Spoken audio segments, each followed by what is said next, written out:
And we're live on this Monday with the Beef and Barnzy show. Back once again, and this time we have a pretty special guest. But first of all, my internet personality, 2 to 5 time titleist, depending on how I feel that day, and way too many Weber Cup time champion, Beef Stu. How are you this morning? Doing good, Christopher. I'm doing good. We had a nice little weekend. Got to have a little bit of a trip out down to San Antonio, so that was fun. Thanks to Joe Vito and Jeff Hartsfield for putting on some events. Very true. Yeah, there's some tweeting about it over the weekend, and the guys that were going down to the Clash talking about, Pennsylvania. Obviously, it's very serious. Everybody has to wear a mask. He got to Florida. It was like, I don't need to wear a mask. Corona doesn't cross state lines, and you mentioned that basically in Texas, everybody's evidently with all our guns, we just shot Corona away. Yeah, we just got bored of it. It decided it didn't exist, so it doesn't. It's not here.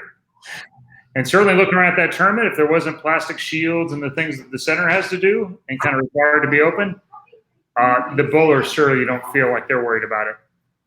No, I don't know whether in the long run it might kick us in the ass, but at the minute we seem to be living life and just moving on with it. So, yeah, fingers crossed.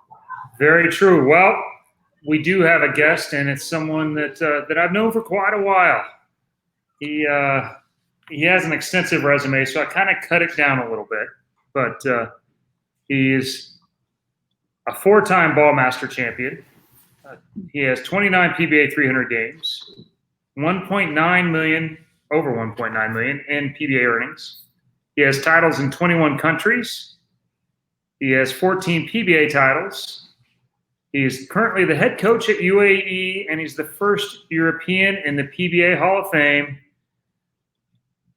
It's hard for me to say this, but my good friend, Mika Koivuniemi. Hello, guys. Hope you are doing good. And sorry, Stu, I couldn't find any Weber Cup shirt. I would love to wear like a 2013 Weber Cup shirt, but it's not here in Dubai. It's okay. That shirt's burnt in Chris's retinas along with the 810. Yeah.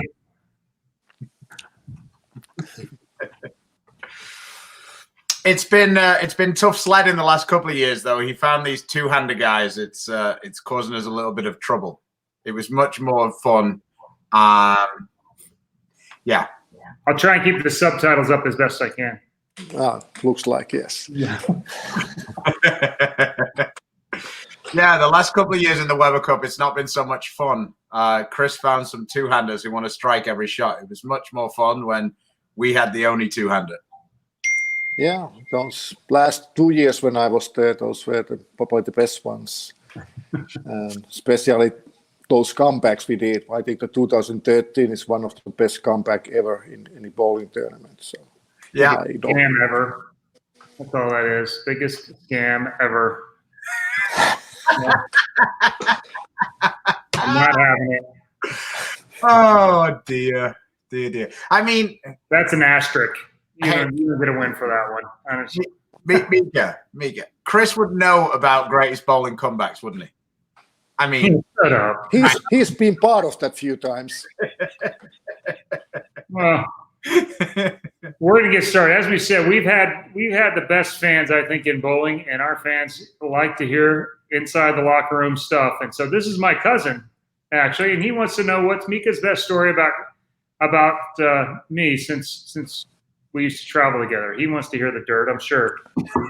Yeah, but I still think we are kind of like friends. I cannot tell the best stories, but I think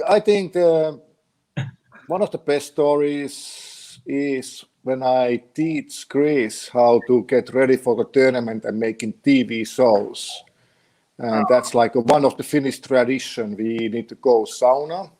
And after that, we need to go roll in the snow. And I'm sure you did that like 4 or 5 times with me, I guess. It seems like 20 because I hated it every single time. Every single time. The very first time we did it, so you know, Mika's pretty handy. He was a carpenter. Well, he's an electrician in a former life, and then he's learned to be basically a carpenter. So he put a sauna in multiple houses. So this is the second one. It's a nice house and a very nice sauna. So he tells me about this thing, and I'm like, I don't want to do this. But we've had been a little bit of a little slow roll, and so yeah, all right, whatever. So you get in the sauna, you're sweating. It's 1,000 degrees, and the finish way is completely naked. So right away, every American's completely uncomfortable, and so we do that, and then we walk. It's only about 15 feet from there to the walkout basement that the sauna's in, and we're in Michigan, and it's February, so there's 2 feet of snow on the ground, and you just walk out on the patio, turn around, and instantly freeze. It was as miserable as I thought it would be, every bit of it. And the next week we bowl in Columbus, and Mika and I bowl for the title. So guess what Mika and I are doing now every time we have a little roll? Yeah. There's ever a time I didn't want it to work. That might have been it. But every time we did it, it worked. And I mean, yeah, we actually one or both of us made the show every time. I think like 4 or 5 times a row, either one of us made the show. We did it, so yes. Of course, Columbus was also where we had a pants bet the first time too. So yeah, absolutely. One of us ended up being happier than the other one at the end of that one. Yes. So I trolled through YouTube a little bit, and I decided that we'd all seen the Weber Cup, so we could show it, but we weren't going to. And I felt like that there was a lot of information out there about Mika losing bets to Chris. So I thought that was a little unfair, you know. So I found this one, and this was the 2007 Sun City Classic. Yeah. Sun City Classic. Yeah. Yes. Where was that? That was like 2 weeks after we started rooming together. I remember that. We bowled maybe California first, and then we started rooming. So I think it was the second week. Let's see. I can't see from this, but I can see that Mika's using is that a 2-3? That was I bet that was a brief love affair with that one. No, that was Smoking Inferno. That's Smoking Inferno. Okay. Yeah, the Attitude Series was gone by the time he was there. Yeah. So. Yeah, Chris, this looks like Mika came out on top this time. Let's just see if you had the blonde flecks on the hair. I have no recollection of this one, so he probably did win. Oh dear. Well, let's see you throw one, Chris. I was gonna say, I know my record against Mika was not perfect, although it did work out pretty good in the bets when we finally did that. And so, yeah. Oh boy. Yeah, we're in trouble here. That's always a good sign. Well, looks like you have some early hook there. I didn't see that. No, that's weird. Right about mine hook right here. You're both still here. So you're still struck, and mine. Both balls ran the 8-pin over. You're just hit the 1-3. Mine forgot the 3. Looks like whoever you didn't exactly set this pair up for success. Oh, who knows? Yeah. Well, anyway, looks like this one's over. He just needs a mark in the 10th now. So, well, still taking a re-rack though. Oh yeah. Oh, why not? I guess you struck in the 9th already. So yeah, now you're done.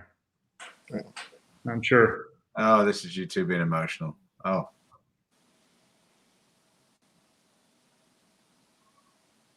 Stand up and fight.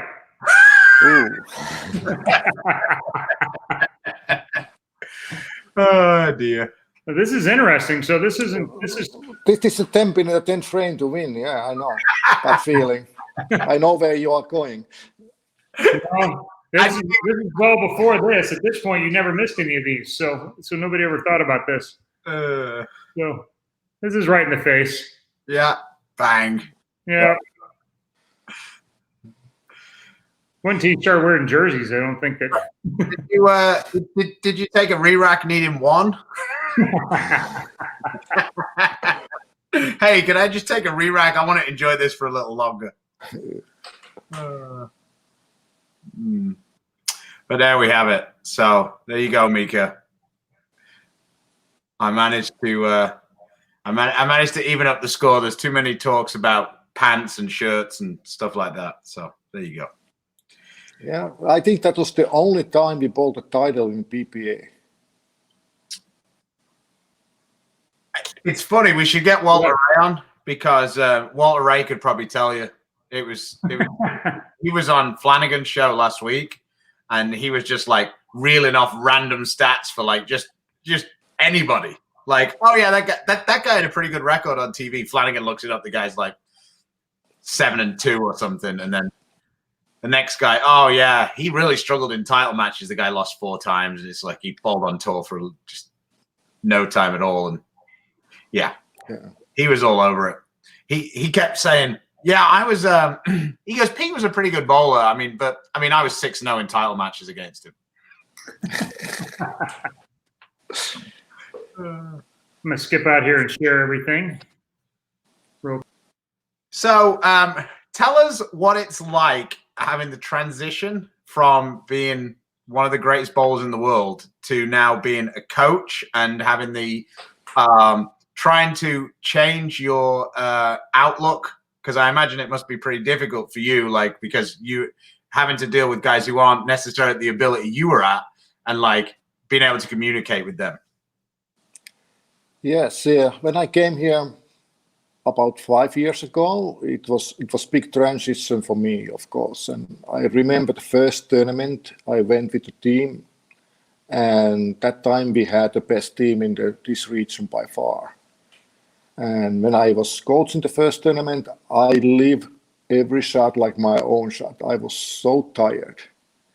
It's like it was really, really hard for me, like watching guys to bowl and not taking any emotion for that. It's something what I learned my first tournament, and I think after that I learned a lot. The first tournament I learned a lot, and with the team, and we did great. We won almost everything possible, so it also helped. I get the trust from my players that time, and after that it was much easier to work with the guys because we did well in the first tournament, and they start to trust how I see the lanes, what I'm looking for, and all kind of that stuff. Yeah, that's really good. And after that, started working more with the youth players, and that's what I really like nowadays, working with those younger guys. And I know I can help pretty good players to understand and take in that last step, because that's what I used to do for so many years myself. But when you start to build them from scratch, some players, it's really challenging for me. And I think we have 3-4 really good guys here who has chance, but circumstances here, it's like those guys, they go to college or they travel to overseas, and all that kind of stuff like that makes much more difficult to build a great bowler, because I don't see them so often after they travel to overseas, or they have to go to army for a year and a half or something. Mm-hmm. You had to do that as well, right? I'm sorry? You had to go to the army as well, right, when you were a youth? Yes, when I was young. In Finland, we have to go to army, but that time it was either 11 or 8 months. Here right now, I think it's like 18 months right now. Yeah. Weird. When Oscar came out of the army, he seemed way stronger. Did he have a different program than you? No, I think he was a different division. I was the smart ones. Oh, oh dear. Yeah, I think that your guys were well prepared for having the coach look disappointed at the back, though, because before you they had Healy, so they can see that look of, Jesus, he missed another one. What's he doing? Yeah, I'm not too happy when the guy's missing spares for sure. So, I think it's okay for you not to be happy. I think it's a little cheeky for Healy to get upset when people miss a single pin. Yeah. I'm sure none of the coaches are happy if somebody missing single pin. But yeah, they have a lot of great coaches, couple of good bowlers, also like Healy was here. Andre Frawley was here for a while. It's been great coaches always here. Bill Rose in the chat. He's agreeing you had a couple of great youth players that one in particular went to Army. Yeah, the Cummins was really, really good guy, and he was getting much better, but then he moved to UK to study like 2 years ago. So he was one of my guys. Yeah, that's definitely a challenge that necessarily some of the Western teams don't have to tackle, for sure. So we had a question here. If and we'll just let you answer. If you went on tour sooner, first of all, what age did you go on tour? And do you think you had more titles? I went quite late. Like I came a year later than Chris, and I am few years older than him. So, but I don't know how much earlier I was ready to go. I moved to US '96, and then I changed my style a lot with the Ron Harpy, like '96, '97. I work really hard, and I have a great opportunity with the turbo grips and 2 private lane what they had in the factory and all that possibilities I had. So I work really hard changing things, and then the amateur tournament started go down. Not so much money to make the mega bucks and other tournaments, but my turning point to go to tour was probably show where Chris was. It was the area with like you and Rudy, and I think Healy was all in the same show. And Yeah. I knew I can beat all 3 of those guys. So it was like. I knew where you were going with that. I like Casey Mattingly's asked a good question. I'm almost certainly going to tell you that you're wrong, but go ahead, Mika. What's Mika's favorite non-bowling Finnish athlete?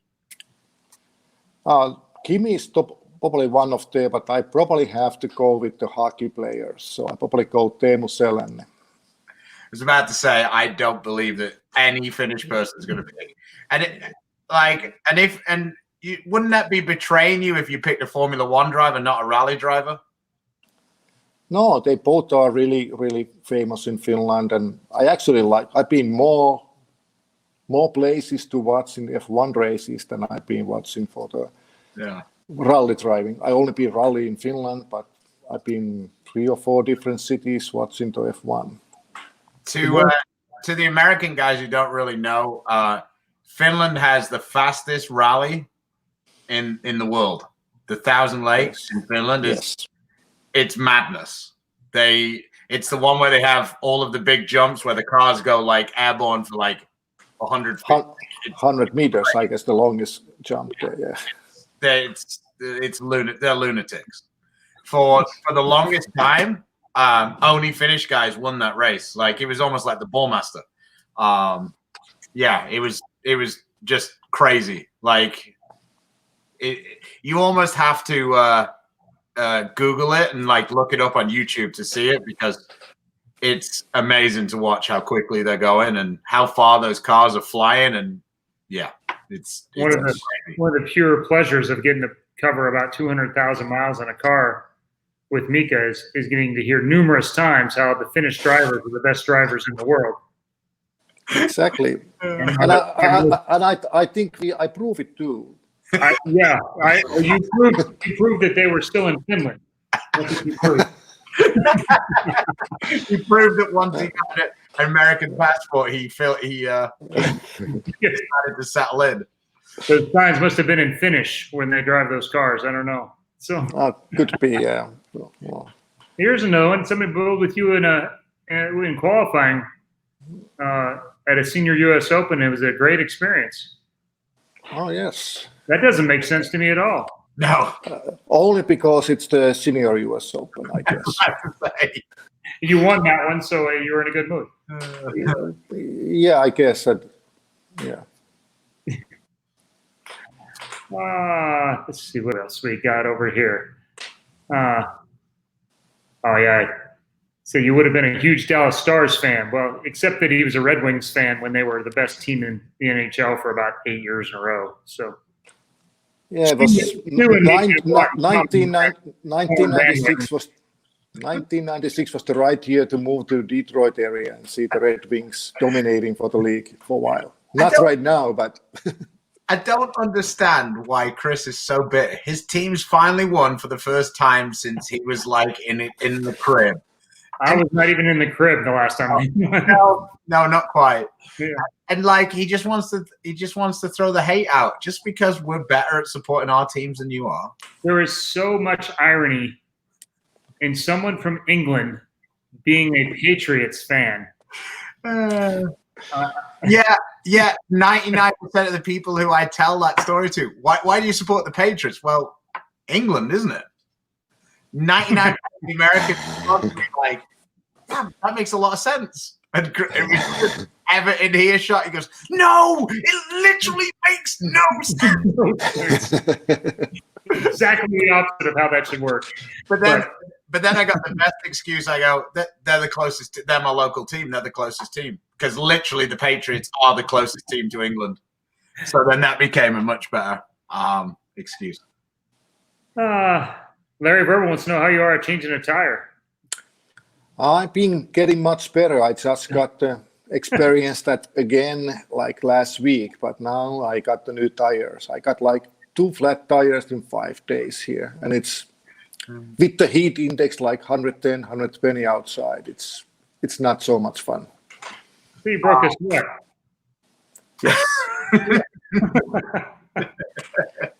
It was almost like a Swedish sauna. Yeah. The ones for like the lightweights. Yeah, when you can read the newspaper while you are there. So my wife is on Chris's team here. Preach. So Guy says, does Stu have a memory or a story about Mika that sticks out for him? Wow. One of the funniest things about the last 2 times that we bowled the Weber Cup together was, well, the first year we went out to this Chinese buffet restaurant, and it has to have been one of the most average meals of all time. I mean, the place was like, this was scraping the barrel, right? But Dom's like, yes. I want to eat Chinese food, whatever. So we go. We come back. We lose the first session, 5-1. And me and Mika are like, we're not going to that Chinese restaurant again. This bullshit, whatever. Like, because we're into like anybody else's fault. Like, so anyway, we end up winning that year. So the next year we come along. Me and Mika are like, we got to go to the Chinese restaurant. Dom's like, but it was terrible, but we won. So here we are. We go to this Chinese restaurant. We're eating. We're like, oh my God, this is terrible. This is terrible. We get there. Sure enough, 5-1 down again.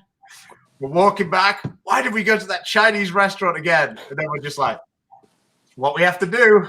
Then the miracle at Barnzy happened, and the Chinese restaurant. We was actually getting to the point where we might have bought the place.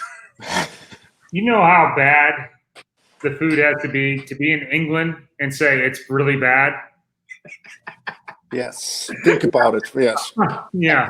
Oh my God. For those of you who don't know, Mika is actually he's a good cook. Well, I mean, except for one time, he's an excellent. He makes a great fish dish. They're the cookies that it's not cookies, but it's pastries, Christmas pastries. Yeah. That I've never tasted before, and it turns out, plum pastries basically, and it turns out I like those too. Larry Verbal, I remember the tire change Mika had to do coming from Manistee, Michigan down to Muskegon. Monkey unfolding a lawn chair comes to mind. He's had a lot of practice, it seems. For a good driver, he's Yeah. changed a lot of flat tires at his time. If you stay in the part where there's not the trash on the side of the road, it doesn't, Yeah, it's one of those trips when I came back from the regional and I blew the tire. I think happened twice for me. So I don't know. Flat tires and me, it's not mixing well.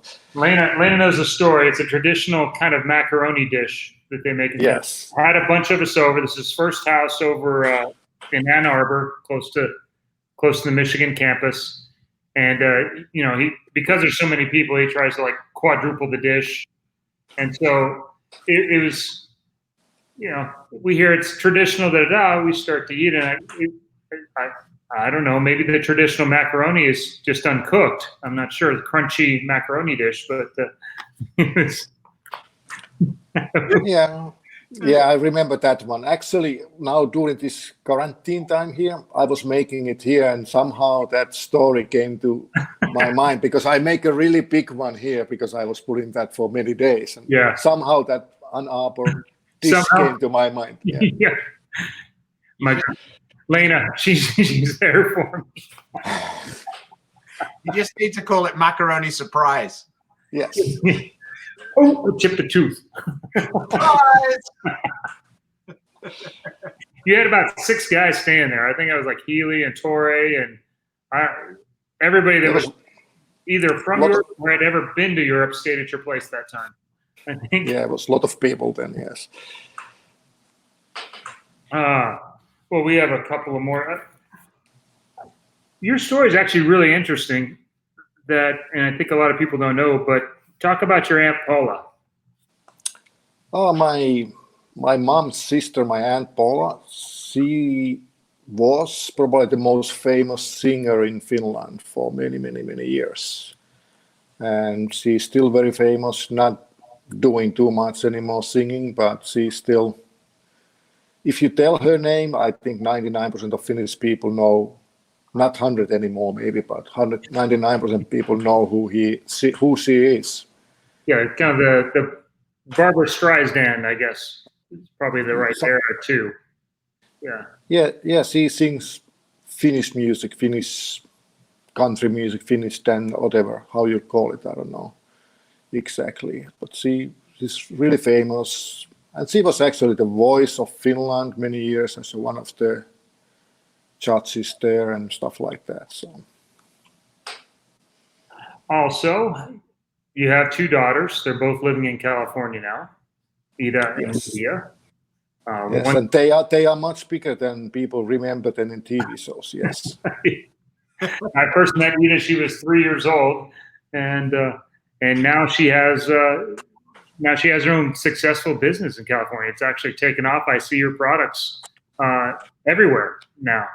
So, yeah, we are really proud of Ida. She launched her own company, Evil Queen, like 4 years ago, and she's making like all natural candles with soya wax and no harmful stuff and all the trendy stuff and with the funny labels and good sense, and I don't know how he calls sassy. I don't know. It's something for the youth, I guess, most. Yeah, it's edgier advertising for sure, and it's eye catching. And a lot of the shops, trendy shops and those kind of places, I see them now. I see them all the time, and I want to thank her personally for basically making my boys have to get a job to get through college now, because we have enough candles to. We had a blackout here the other night at midnight, and it didn't affect anything. We just, a couple of matches, and the whole house lit up like a Christmas tree. So, and it smelled good too. They smells really good, and they are nice, not harmful. So it's good stuff, and she's been working really hard for getting that business where it is right now. And for sure, there's still more room to grow, but she has close to 10 employees, his company right now. So. And what's Lydia doing? he says hi. Yeah. So Lydia is the first year in the University of California, Irvine, and studying for the math. So a few more days and she's done for the first year there. That's great. Interesting. My goddaughter, by the way. Linda and I's goddaughter, by the way. Yes. And story about Ida, you say you met her first time when she was 3 years old. I always remember we were in some of the high rollers in Showboat. Yeah.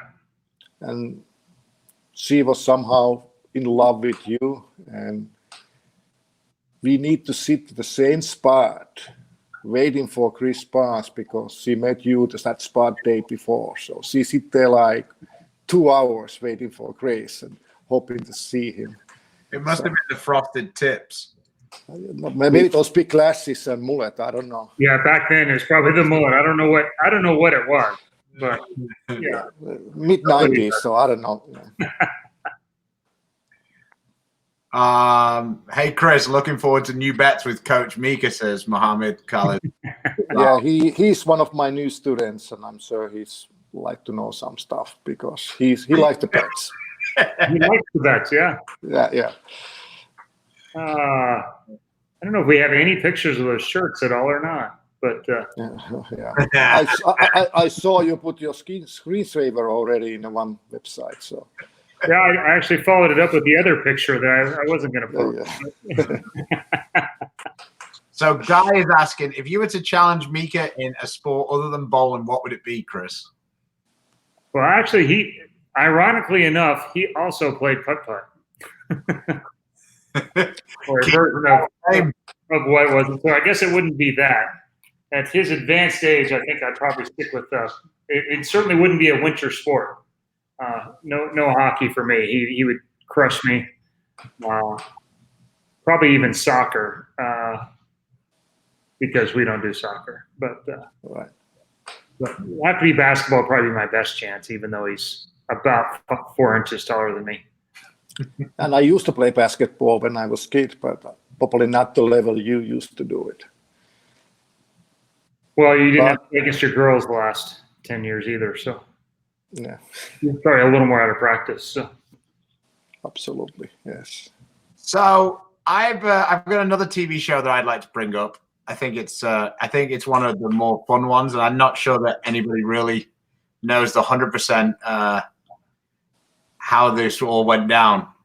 So at the 2011 World Series, which was definitely the coming out for the European / non-American bowler, Mika got the ball rolling on the World Tour Finals against Rash.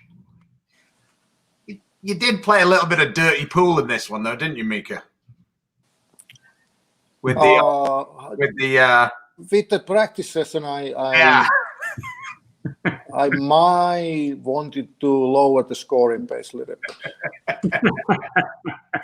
Actually, what happened? It was the World Tour Finals first time, and I was leading the points by. I probably had as much points than second and third together.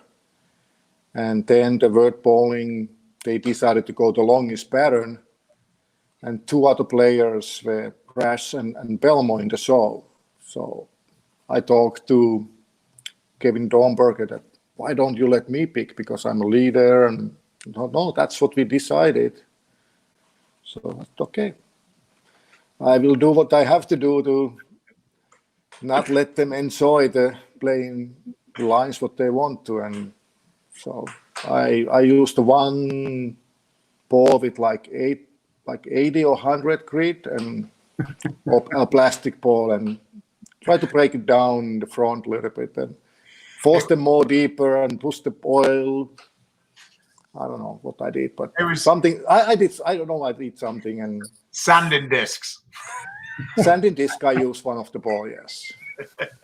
I think Stu was in a paddock when I did that. Yeah, me and Dom were there because, of course, this was the night before me and Dom actually won our first titles. This was the first show. I still maintain that Rash might have won 3/4 of the tournaments that week if it hadn't been for losing the first night. This got him off on his run of, no, we don't want to see you, Joe Biden. But yeah, that was a fun time. You ended up torch in the middle of the lane, and you had Belmo playing like second arrow on a 46-foot pattern, and you had Rash couldn't really decide what he wanted to do, and then you beat Rash, and then I think it went something like you beat Rash, I beat Rash, Belmo beat Rash, Dom beat Rash, Belmo beat Rash again. It got a little rough for Sean on that thing, and of course he made every TV show, so if he got on a winning run, it would have probably had the opposite effect. But when he got on the losing run, it started to become a real monkey on his back at that point. Yeah, that was a very interesting week for sure. Yeah, I remember that show. It was good match against me and Sean. This was like really tight match. I think I needed to strike, or I needed a good 10 frame to win or lock him out. So. Love Jones wants to know if you're going to make a return to the Weber Cup to help Europe since they're on the losing side now. Yeah, I think I'm only captain who never lost, so maybe they should bring me back. I don't know,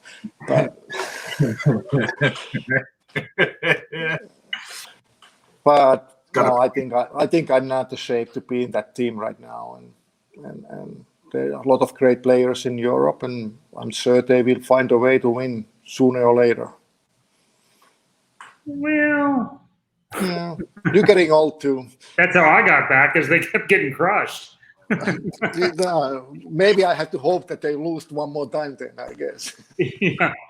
Yeah. Oh dear. Here, we'll let you answer one technical question. This is from Zeke Bate. He might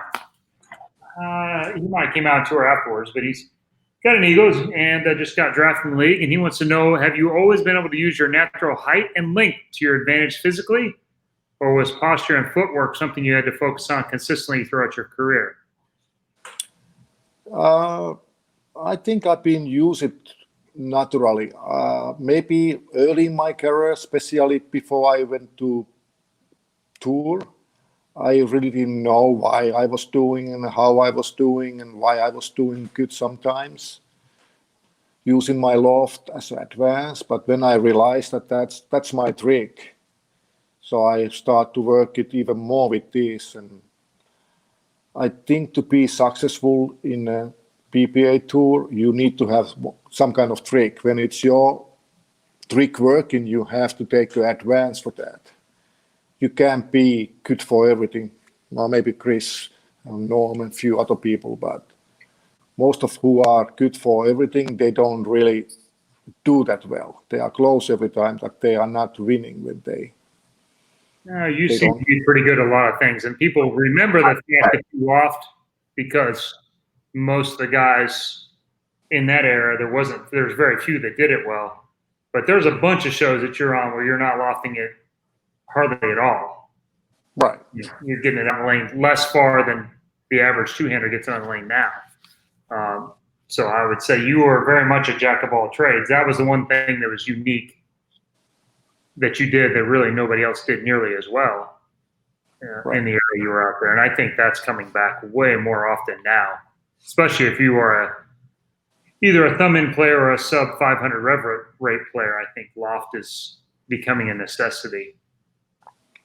Right. And when people think I only can do one thing, and when the PBA used to have those 5 patterns, first A, B, C, D, and then the animals, I was the first one to win all 5 different ones. So not too many people know that. Yeah. I never thought you were a guy who could only do a couple of things. No.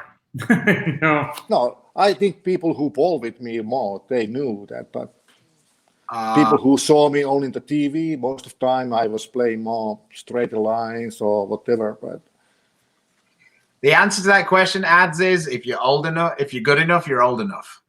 So Dom at 17, and Anthony not too much older than that, and Pete and myself at way closer to 50.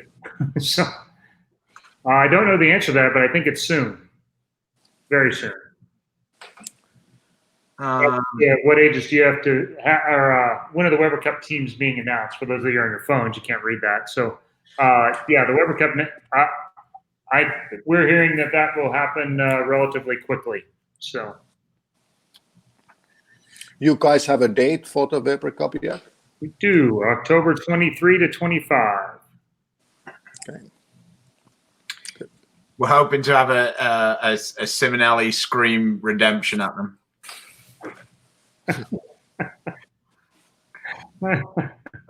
Dear. Straighter is greater, right? Yeah. I mean, Belmo's just beating us all, just playing right up 5 every week. Funny story about that. Straighter is greater. So when the phase 3 came out, I was talking with Timmy about it, and he goes, "You won't believe it. AJ Chapman called me the other day and said that ball hooks too much for him." And I go, "It hooks too much?" And he goes, "Yeah." I said to him, I said, "What do you want about it? It can't hook too much for you." He goes, "Did you have to stand on the other lane?" And he goes, "No." And he goes, "Well, last time I checked, the guy who kicks everybody's ass every week, he ain't knuckling it, is he?"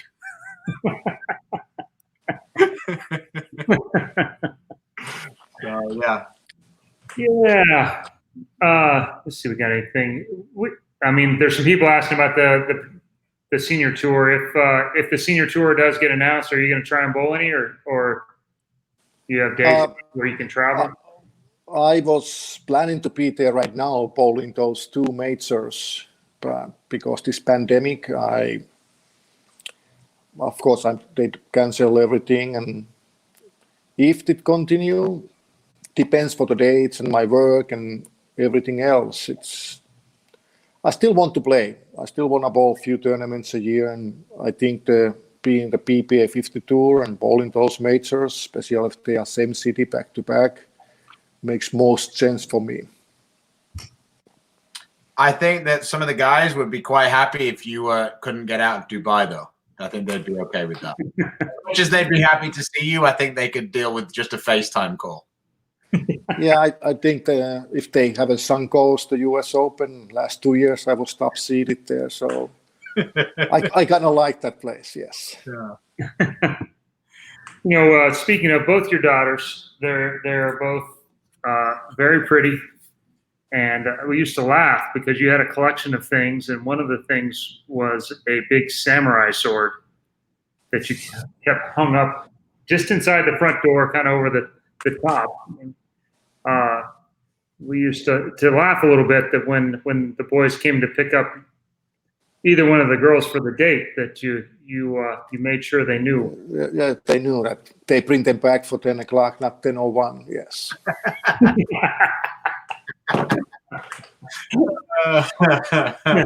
Yeah, I got a really nice Finnish knife. I think it was my 40th birthday. It's like 2-3 feet long at least, and it was really nice.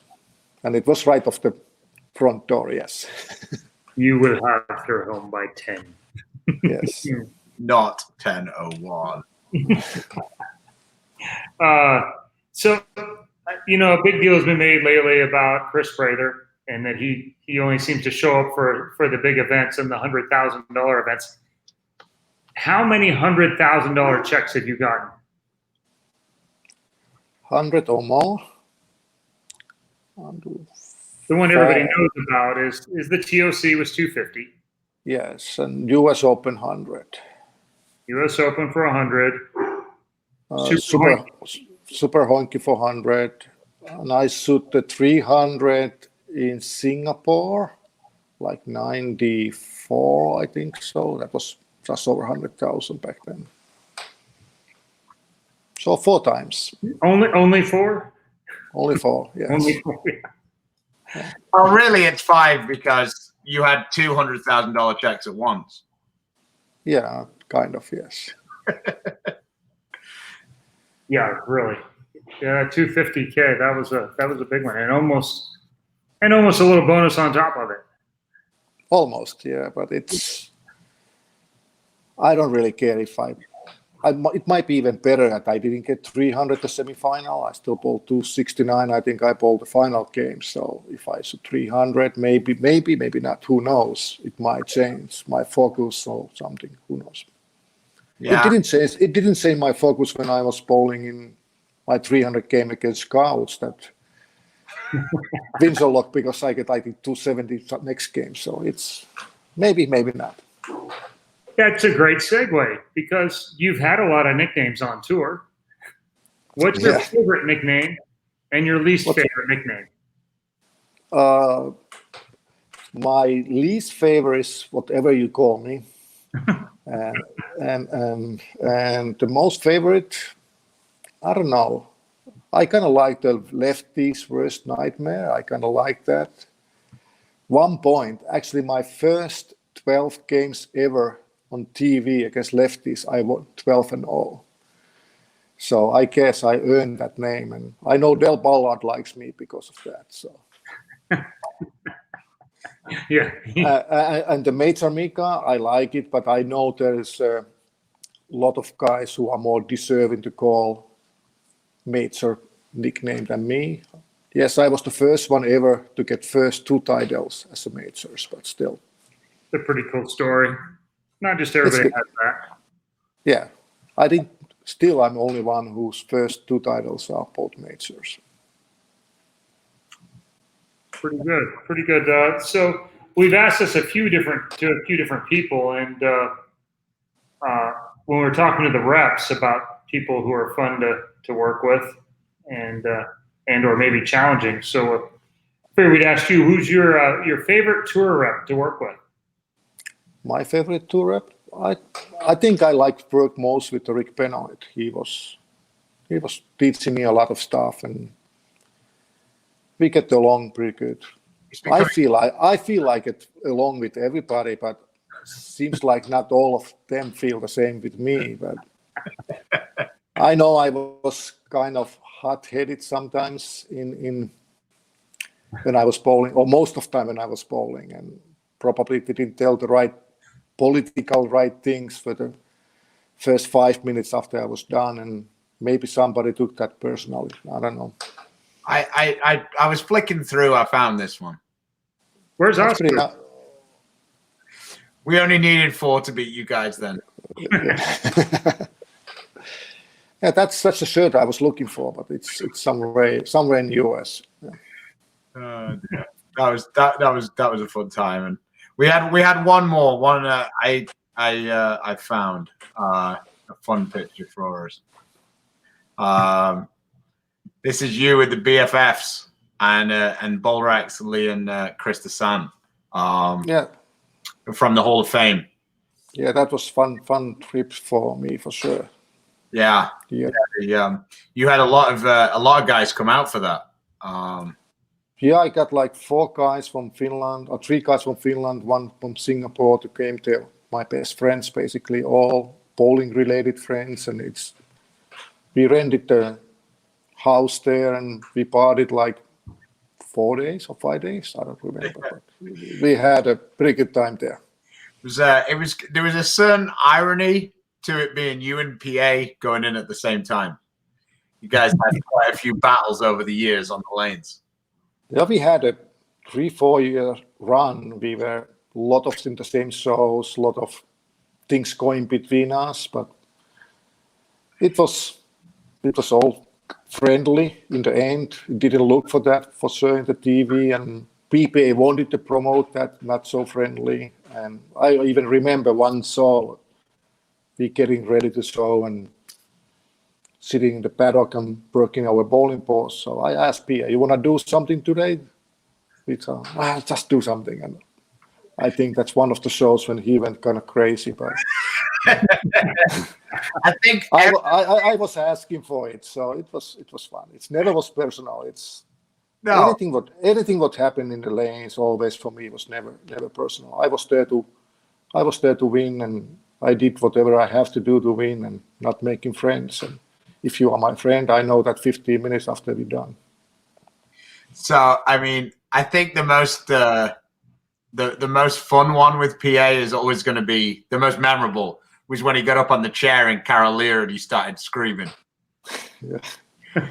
I think that was the most memorable one. But talking about memorable moments with you and lefties, in England, I think until bowling stops, the most fun time involving two pro bowlers, I think, is definitely always going to be when Couch lost the roll off to you. Oh yeah, that was really nice one. The English crowd is super, super neutral in that place. They're always not for you, for the winners until that match. Couch just brings it out in everybody. It doesn't matter what part of the globe it is. Wow. Go to a roll off, you guys tie, you go several shots, right? Like Yeah, we went first like 9th and 10th. We tied that, then we went to 10th. We tied 9th and 10th, then we went to 10th, yes. And I had a chance, I think, to strike out and block the door or whatever. I left them in, and he needed 2, I think, so whatever, I can't remember, but he stone 8 or stone 9, and crowd went crazy. Crazy. Exactly what you had thought this was going to happen. It was like a Ryder Cup over the top. That's exactly how it should have been. Because we had Tommy, we had Couch. I don't know if Pete was on that. There was plenty of business being given when we won, and he had it coming when it went the other way.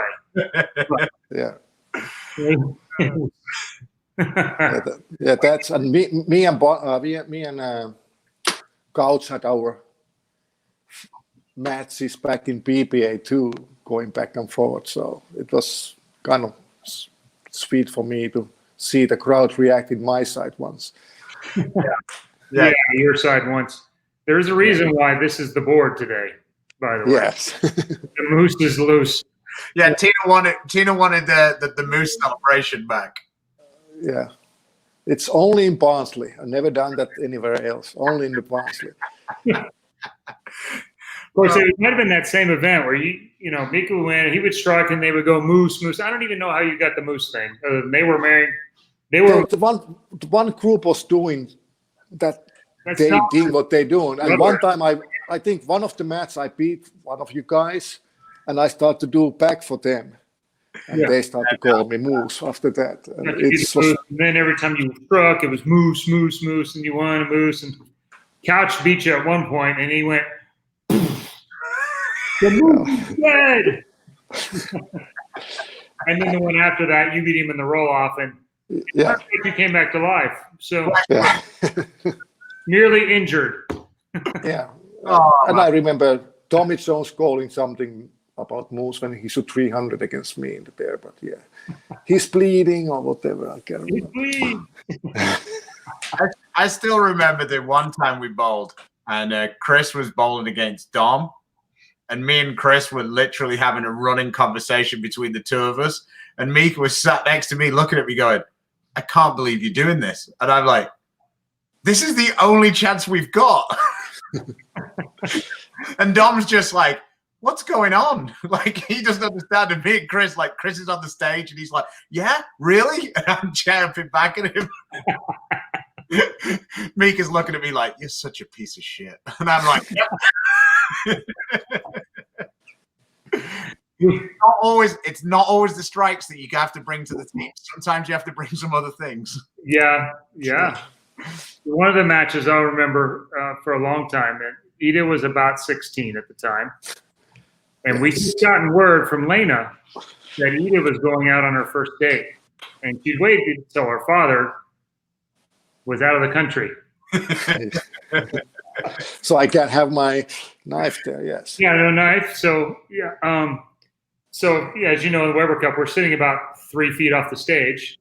And Mika's got a match wrapped up. And Tommy and I are sitting there together. And so Mika's, standing there. You get the stage whisper. And, wow, did you hear he is going on a date? And we get the nope. He throws a shot in the ninth. Next thing, where do you think he took her? Oh, I think they went to the drive-in.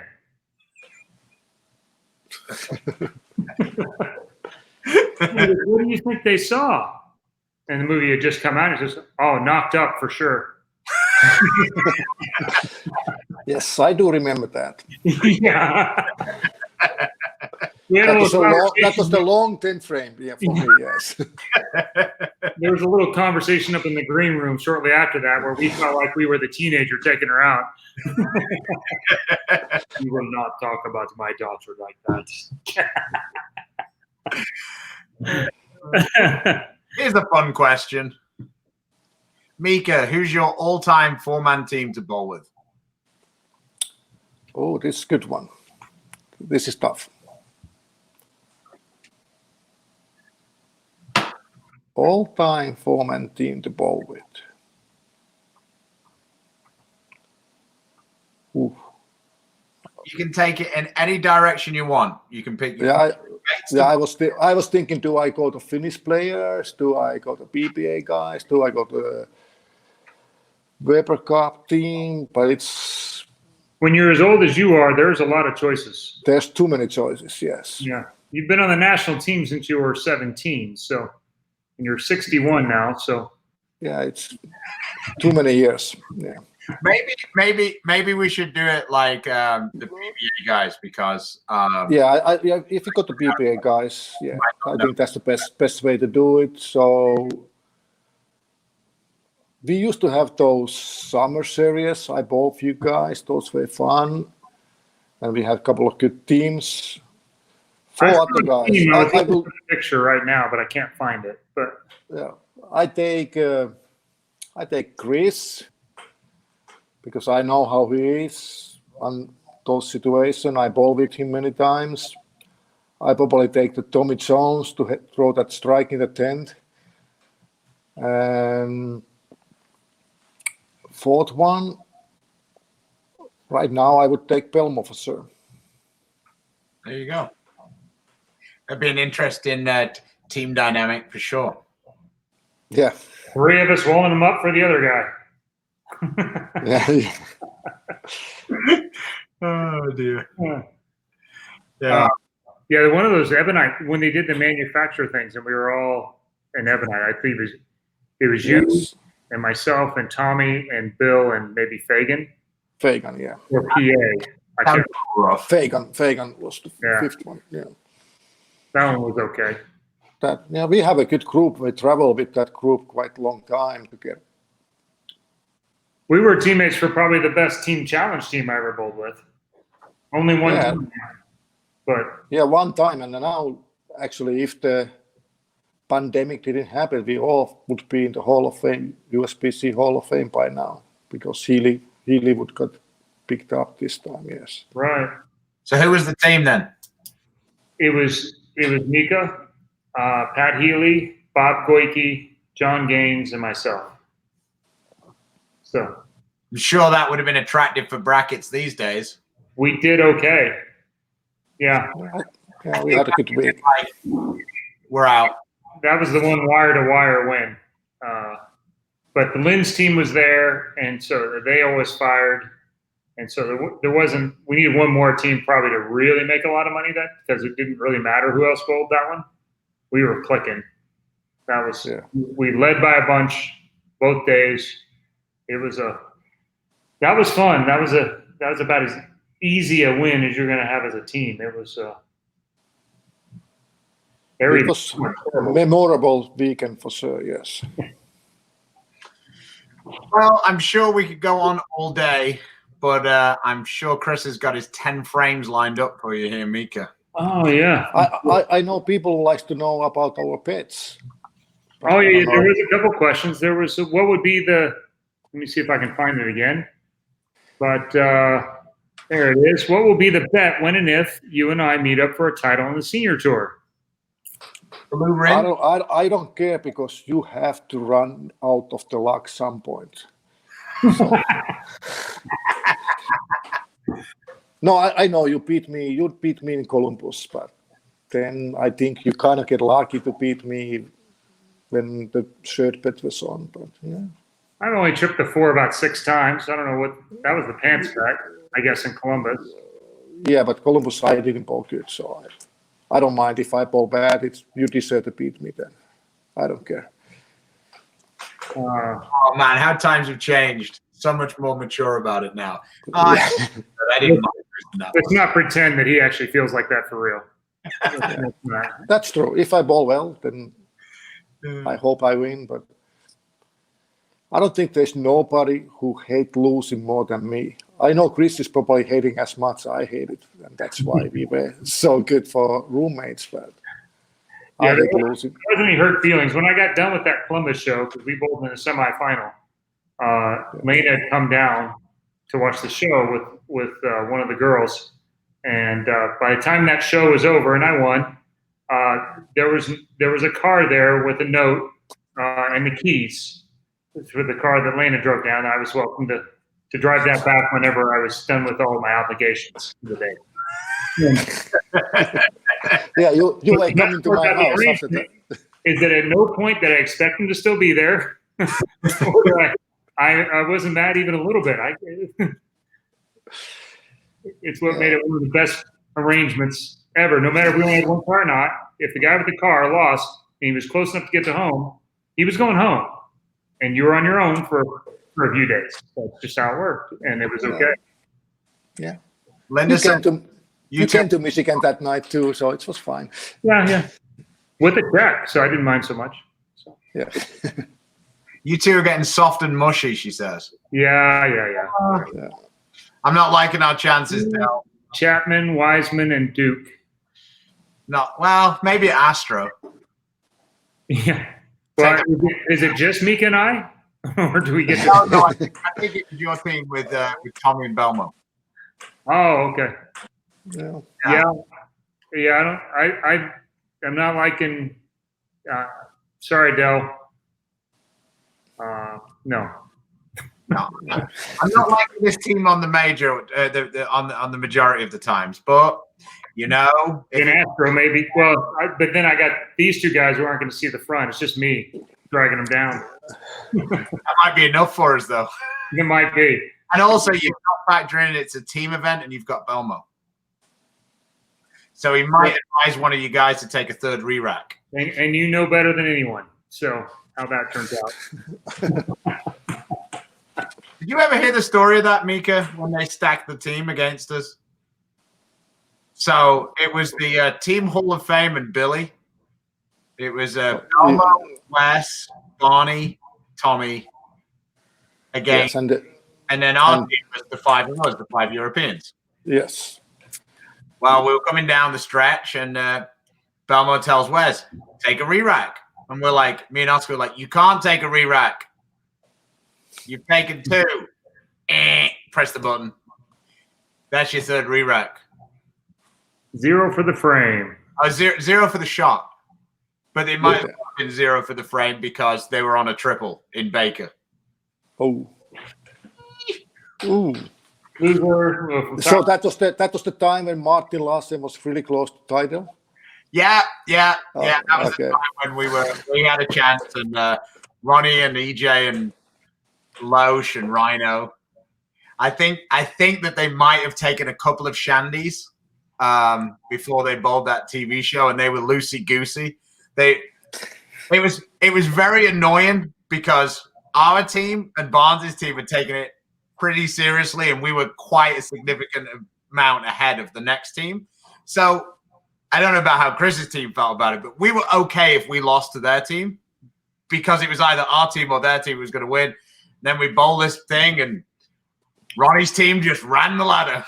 It's like, that's cool.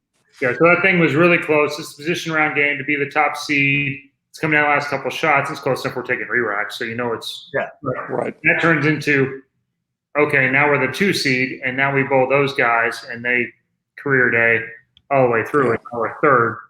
And it's really easy to go, basically we lost the whole thing by a finger. So, and the best part of it was Bill was on 9 titles at the time. Almost just opened to lose the doubles for him. And then they just moved the Lucy where he kept winning with Shannon O'Keefe to a different bowling setter. And then that happened with the re-rack. And Bill's just like, I'm never going to get to 10 titles. These guys just won't let it happen. Yeah. We had a very fun run. Bill. Yeah. I was in the 9 long time too, so I know. All right. Well, I think it's about time. Let's kick off 10 frames with Major Mika. There's a couple more stories I thought we might get to where you helped me. You're such a nice guy. You helped me chase down my Triple Crown ball that disappeared from the paddock up in Dublin. Yes, that was fun trip. Yeah, went down on the hood. That was not a nice. That was a little scary. Experience. That's what it is. It's experience. And then the time when I managed to leave my house in Dallas when it was 75 degrees to go to the Ballmaster in Finland where it was minus 20 without a coat. Yeah. And you let me borrow. And one time we went to Finland and we fly to Nordbahn to do some clinic. Oh. We left in the morning, it was dark, and we went to bowling center and we finished like 4 p.m. and it was dark again. Yeah. Or in the time where my passport fell out of my bag behind a thing, and so I had to scramble around so I could get to the next place we were going. There's a few good ones. We'll get to those some other time. So we'll get to 10 frames, and I have a few. I really wanted to contact Ida and Lydia so I could get the real good questions. But okay. Like they helped you design my jersey, I remember that. They did. They did an admirable job. I'm saying. Mika will remember that while the will's being drawn up. Mine or theirs? We'll keep this for this. See, what's one thing you would tell the rookie you? Rookie me. Trust yourself. Trust yourself. All right. Favorite person to beat? Who do you own and who owns you? Who I own? Just lefties. And Norm Duke owns me in the title match for sure. I'm 0-5 in title match. Wow. 2 U.S. Opens, yes. Yeah. The other one he made the bucket to win, right? Yeah. Yes. One of the best. Amazing how hard that shot was, and he made it look. Yes. What did you think you would have done by now that you have not? It's a tough question, actually, because is that bowling related? Well, it can be anything. Oh. I think I should have a cottage house in Finland. Yeah, I imagine Lena feels the same. So, yeah, especially this time that we are right now. Yes. Say something sexy in an accent. No, never mind. Man, have you still got Daria's questions up? Yes.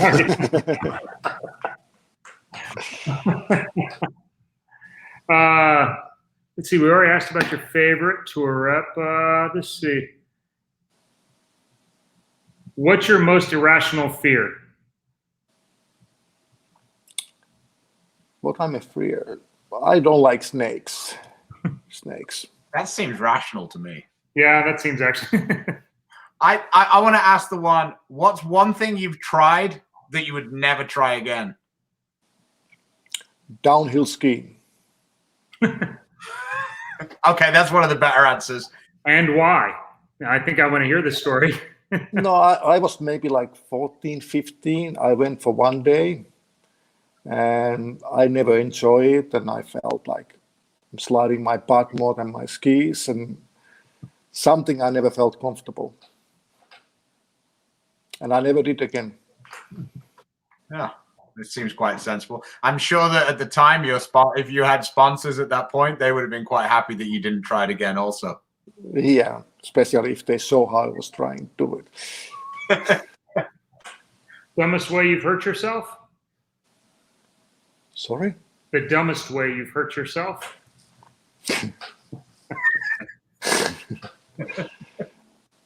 Has to be on bowling lanes or paddock.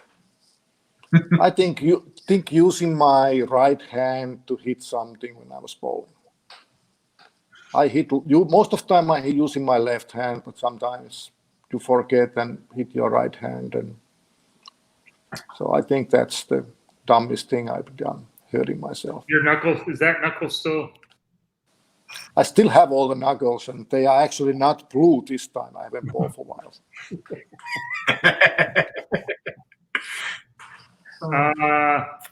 Let's see. What do you do to embarrass your kids? What I do embarrass my kids? Take out that knife.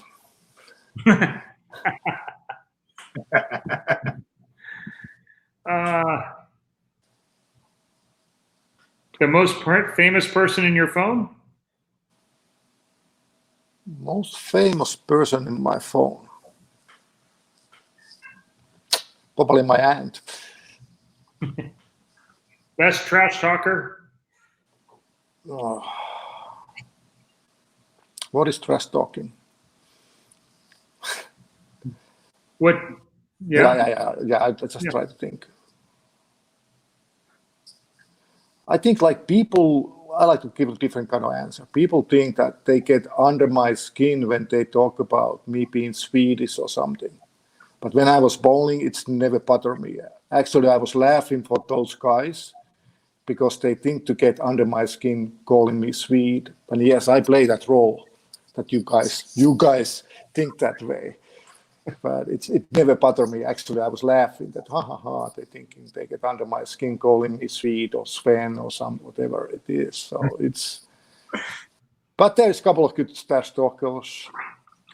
CP is good. Tommy Jones is good. There's a couple of people in Finland who are good.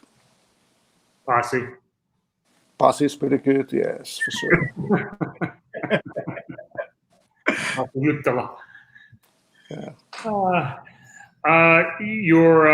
Your strangest superstition? I have a lot of superstitions.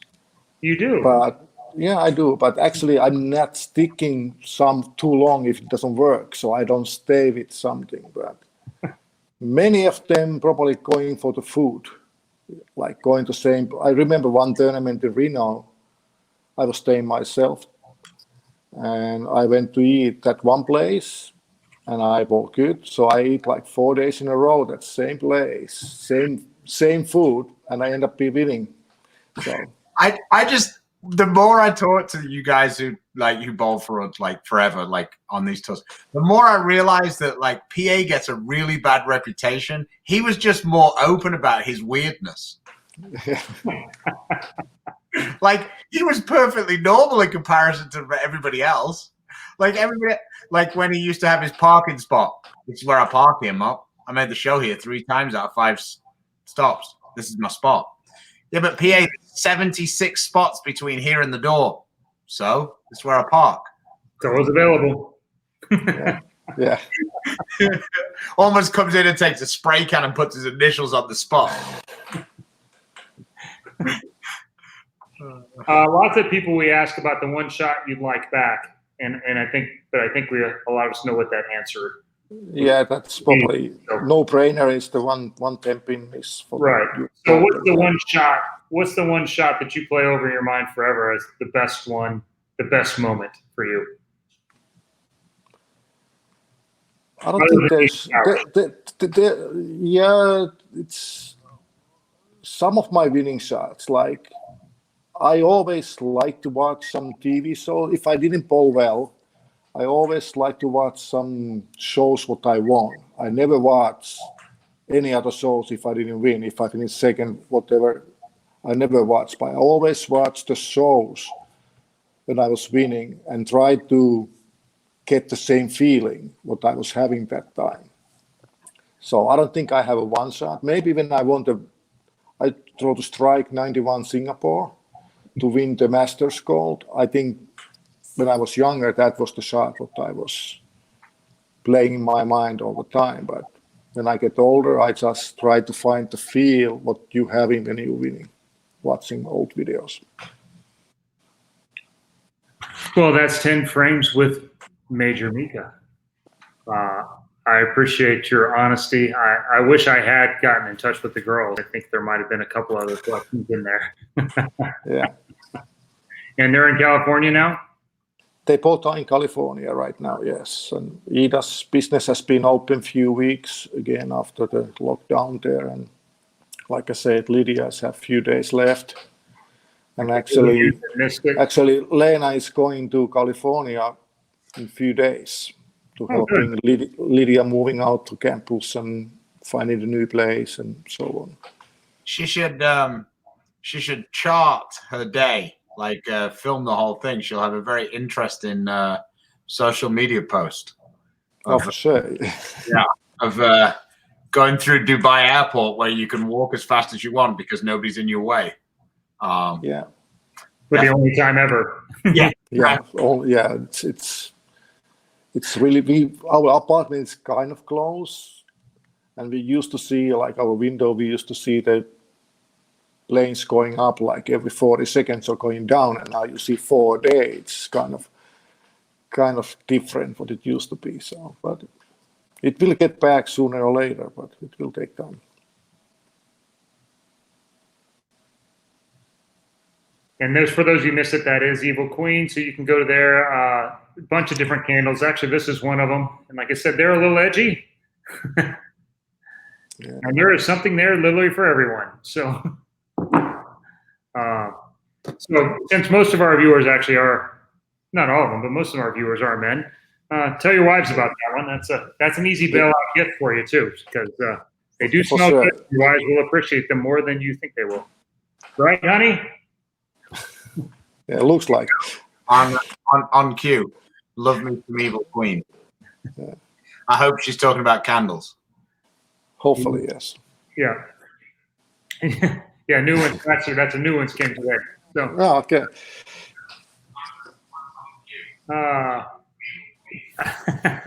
And look who's here. So, oh yeah, they just came. That's the box. That's the box. There we go. Boom, yes. Yeah. Okay. So anyway, thanks again for coming on. I know it's after midnight there in the Middle East, and I'm sure Elena's up supporting you. And all good, yes. Got a lot ahead. I wish they'd shut up. Yeah. No. It's still Middle East, nobody going to sleep before midnight anyway here. So True. It's much more of a college atmosphere where you go to bed at 2 and wake up at 8 or 9. Yeah. Especially now when it's getting too hot here, so you can't do anything when sun is up. Like with the heat index, we've been over 120 for a while now. So it's going to be over 100 here. It's not going to be a whole lot of fun this week. So a lot of bowling going on. Stu and I bowled a lot over the weekend.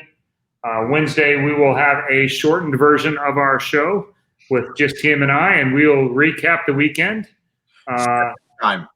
You what? I think we should call it Beef and Barnzy Circus time. Yeah.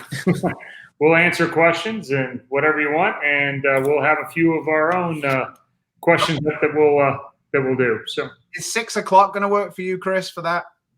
Sure. Let's try it. Let's time a prime time slot. 6 o'clock. 6 p.m. Central. We'll put out a post a little bit later today. But yeah, let's see if we can get some more people in, ask some questions. Half an hour in and out. Somebody want to check on AJ Johnson? He hasn't commented on a few shows. I want to make sure he's not MIA. I think once we let him in, he achieved his lifetime goals. Only just behind winning a PBA title was coming on the Beef and Barnzy show. So that's a career goal for him ticked off. Yeah,